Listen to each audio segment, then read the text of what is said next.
Eu sou o Cauê Alves, um dos curadores da mostra MAN São Paulo, Encontros entre Moderno e Contemporâneo. É muito importante para o Museu de Arte Moderna de São Paulo ter firmado essa parceria com a Galeria de Arte do SESI, que fica no Centro Cultural Fiesp, na Avenida Paulista, justamente para trazer para o público da Avenida Paulista, que talvez não conheça tanto do acervo do museu, uma coleção fundamental na história da arte brasileira e internacional. É um momento chave, né, já que a gente passa por uma reforma na Marquês de Ibirapuera, de deixar mais acessível essa coleção para todos os públicos, e que justamente é essa a missão do MAN de São Paulo. Essa mostra traz mais de 100 trabalhos da coleção do MAN de São Paulo e justamente a ideia é fazer a relação entre o moderno e o contemporâneo, nem por oposição e nem por aproximação, mas justamente mostrar, né, os contrastes e mostrar as relações que a gente pode estabelecer entre esses dois momentos da arte brasileira. A ideia é que o Museu de Arte Moderna de São Paulo seja inclusive um local de encontro emblemático entre o moderno e o contemporâneo justamente pela sua história, que é o Museu de Arte Moderna.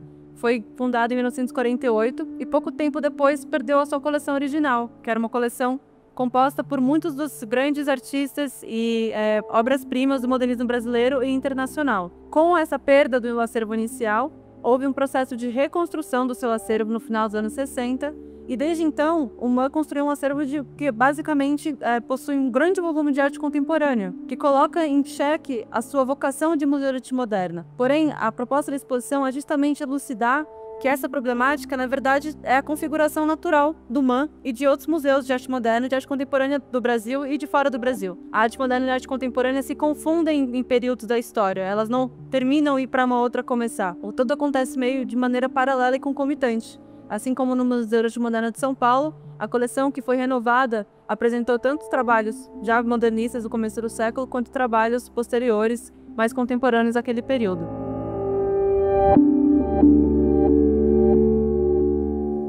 A pergunta que o público pode ter, afinal de contas, o que é arte moderna? O que é arte contemporânea? Moderno é um período, o contemporâneo seria um outro período posterior? Não, o moderno não é apenas um período, porque durante o período moderno, outras obras eram produzidas que não eram modernas, a acadêmica continuou sendo produzida, então o moderno pode ser muito mais um conjunto de estilos, de vanguardas que buscaram transformar o mundo, que tinham uma utopia, que apostavam que estavam à frente do próprio tempo. Mas e o contemporâneo? É algo que vem depois do moderno. E o contemporâneo seria então uma ruptura com o moderno ou uma continuidade? Na verdade, a gente está justamente pensando que o contemporâneo se dá numa transição, mas deve muito ao moderno, porque seria impossível ter um momento contemporâneo sem o moderno.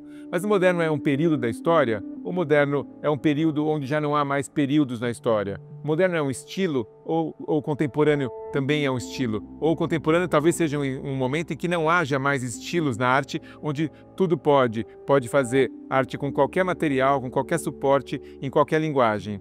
Então essa exposição nos ajuda a refletir sobre essas relações contraditórias e complementares entre o moderno e o contemporâneo. Para poder apresentar um pouco dessas relações, que se dão tanto por contraste quanto por semelhança e muitas vezes problematização, nós pensamos em 6 núcleos na exposição. São núcleos que relacionam os trabalhos da coleção do MAN através de conceitos e discussões que são muito caras à história da arte. O primeiro núcleo, Natureza, Fim da Representação, traz justamente a ideia da representação da natureza como uma ideia central do trabalho artístico desde o início dos tempos, mas também especialmente problematizado na arte moderna. E na arte contemporânea isso ainda é levado a cabo mais adiante, o que torna justamente essa ideia de continuidade mais evidente. Além disso, temos o núcleo Ambiente Urbano, Habitat da Modernidade, que problematiza a ideia de que a modernidade no Brasil foi encompassada pelo desenvolvimento urbano. Ainda que fora do país, na Europa, nos Estados Unidos isso acontecesse, aqui no nosso país e na capital do nosso estado, a urbanização ela era muito incipiente à época das vanguardas modernistas. Então, de fato, que urbanidade é essa, né, onde a modernidade habita? É uma urbanidade muitas vezes idealizada, então é justamente também uma maneira de demonstrar as contradições internas do modernismo brasileiro e como a arte contemporânea expõe muitas vezes o que está um pouco escondido e velado para essa idealização. Além disso, temos o núcleo Corpos, Políticas da Relação, que trabalhos com figuração de corpos humanos ou com a não figuração de corpos humanos problematizam justamente as maneiras com que nos relacionamos entre nós e com o nosso ambiente. Além disso, temos também o núcleo Formas de Construir e Romper, um núcleo que traz obras de abstração geométrica, obras construtivistas por excelência, ligadas a vertentes do concretismo ou do neoconcretismo na arte brasileira, que marcam um período de transição muito importante das vanguardas mais figurativas para um trabalho mais conceitual, mais formal e abstrato. Por fim, temos os 2 núcleos no final do espaço expositivo, o núcleo fragmentos, gestos e abstrações, que trazem trabalhos que discutem justamente o espaço limiar entre a figuração e a abstração, por onde muitas vezes se passa um procedimento artístico pautado em gestos,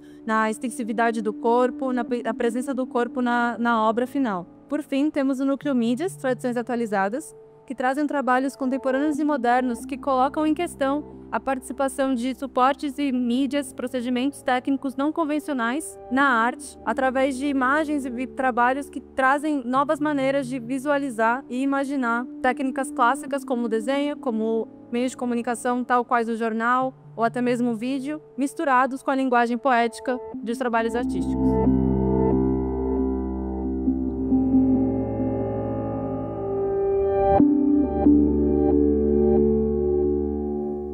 A exposição tem um projeto tipográfico assinado por Carmela Rocha e Sofia Gava, e justamente a ideia desse projeto partiu de um pressuposto muito clássico da arte moderna e das instituições de arte moderna, que é a ideia do cubo branco, esse espaço branco, supostamente neutro, que ofereceria para o visitante a possibilidade de experiência pura e contemplação ininterrupta dos trabalhos artísticos. Ao longo das últimas décadas, essa suposição foi encerrada justamente pela percepção de que o trabalho artístico ele não demanda uma neutralidade para ser apreendido. Pelo contrário, o indivíduo por si já é parcial. Então toda a suposição de que o branco, o vazio, seria essa neutralidade acaba caindo por terra. Porém, esse é um modelo expográfico praticado em diversas instituições e historicamente muito emblemático da arte moderna das vanguardas. Então o que a arquiteta propôs aqui pra gente foi pensar nesse cubo branco como um espaço explodido. Então, do lado de fora, você vai encontrar paredes brancas, vazias, espaços vazios. É um espaço mais neutro, mas aparentemente neutro. Enquanto do lado de dentro do cubo branco, você vai encontrar espaços coloridos com uma cor muito forte, que é o roxo, que faz um contraste muito interessante com esse lado externo branco e também com as próprias obras dentro desses espaços construídos com painéis expostos, sem revestimento, em que você vê de fato o interior do cubo branco. A identidade visual da exposição foi elaborada por Rafael Camada e Paulo Vinícius Macedo. Justamente eles fizeram com que as palavras moderno e contemporâneo se encontrassem, se entrelaçassem, se relacionassem a ponto de quase se indiferenciarem. E, obviamente, isso tem tudo a ver com o conceito da exposição e, certamente, é uma grande chave de entrada para compreender a mostra Encontros entre Moderno e Contemporâneo.